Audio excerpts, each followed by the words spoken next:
first question I have on here is you've recently been criticized for attending events with Democratic donors. How can you assure citizens of Wisconsin that you'll rule in a nonpartisan and politically neutral way on any case that you receive in the court? You know, I'm invited to attend a lot of events, both in person, sometimes online, by interested voters. I don't turn those down based on the party affiliation of the people who are asking me to appear. I will talk to anyone, and I think it's important for the groups that I talk to understand that I'm running this race to be a fair and impartial justice on our Supreme Court and protect the rights of all Wisconsinites.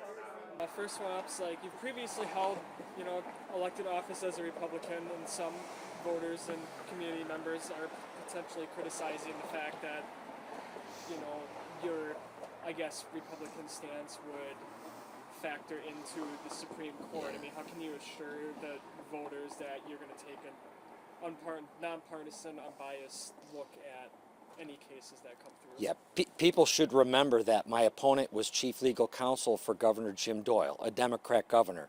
She's got every bit as much political history as I do. But the key for any judge, no matter which party you're in, the question isn't whether you have baggage, whether you have a history. The question is whether you can commit to the voters that when you take the bench, you will set those personal biases, those personal opinions, your history aside and decide the cases objectively. That's the commitment I've made. The liberals on this court have promised that they're going to let their personal history, their personal opinions affect how they make decisions.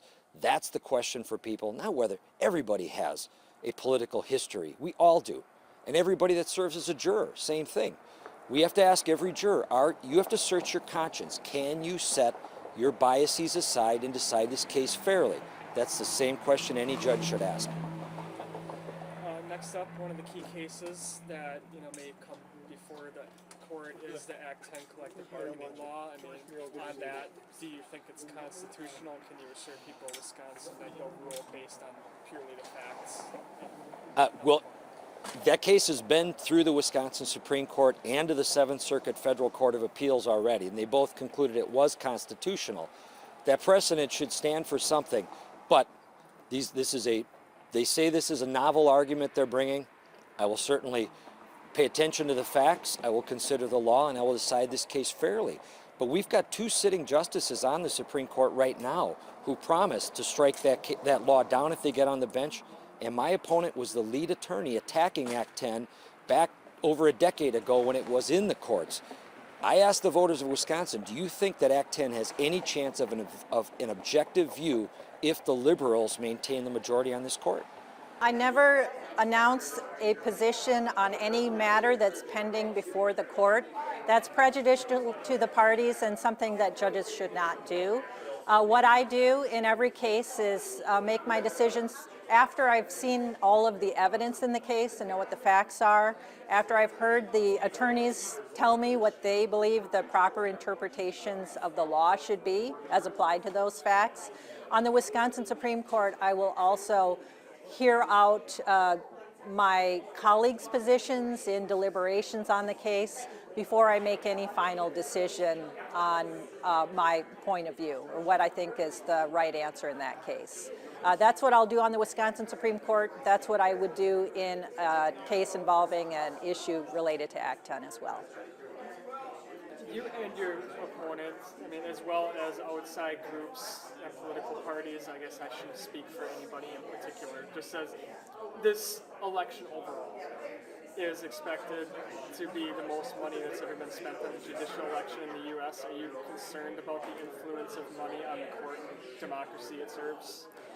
Yeah, I think money plays an outsized role in these races, and I would like to see reforms of the system to have it be less impacted by the millions and millions of dollars that get spent.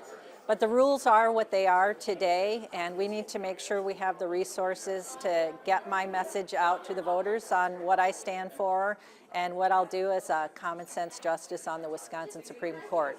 My opponent, Brad Schimel, seems to welcome the outsized role of money, and as soon as he announced his race, said that he was going to be as he said, taking the race national, soliciting support from conservative billionaires across the country to fund his campaign. That's because he's an extreme partisan. He always has been throughout his career, and we don't need that kind of extreme politics interjected into our Wisconsin Supreme Court. I don't think it's the healthiest thing. The amount of money that goes into court races, I wish it could be kind of old school and there would be fair and balanced newspaper articles that people could read to find out about the candidates and their positions. I wish that people would watch the debates that happen and things. Ultimately, a lot of TV money gets spent on these races, and it is the way the system works right now. If the legislature wants to make changes to that, that's where it needs to happen. But I'm going to play in the marketplace that we're in. So this race has been receiving quite a bit of national attention. Do you think it's appropriate that people outside of Wisconsin are weighing in on this election at all? You know, I think it is a race that's attracting a lot of national attention because it is, in fact, a really important race for Wisconsin.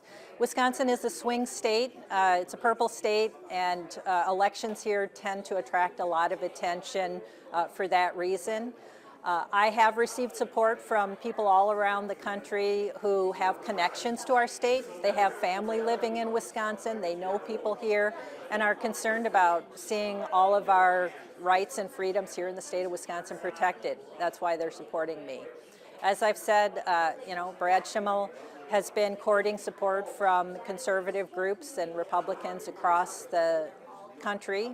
He was just at the inauguration a couple of weeks ago, spent a lot of time in DC attending inauguration galas and trying to gain support from the conservative groups and high money donors that he was meeting with out there.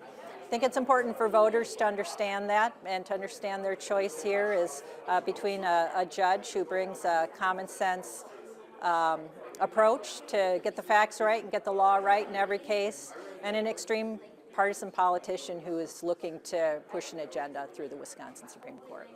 Ultimately, this race should be decided by Wisconsin voters. There is, in 2023, there was outsized money that came from outside the state of Wisconsin. The Liberal candidate that won got 2/3 of her money from outside the state of Wisconsin. That is troubling, and it's part of why I got in the race, and it's why I'm proud. Our year-end finance report from 2024 showed 98% of the money we raised, 98% of our donors to my campaign are people who vote right here in Wisconsin. And I'm proud of that because that's why I'm running a 72-county race to get to voters in every county, tell them their vote matters, and you should decide who runs your Wisconsin Supreme Court, not outside Wisconsin billionaires.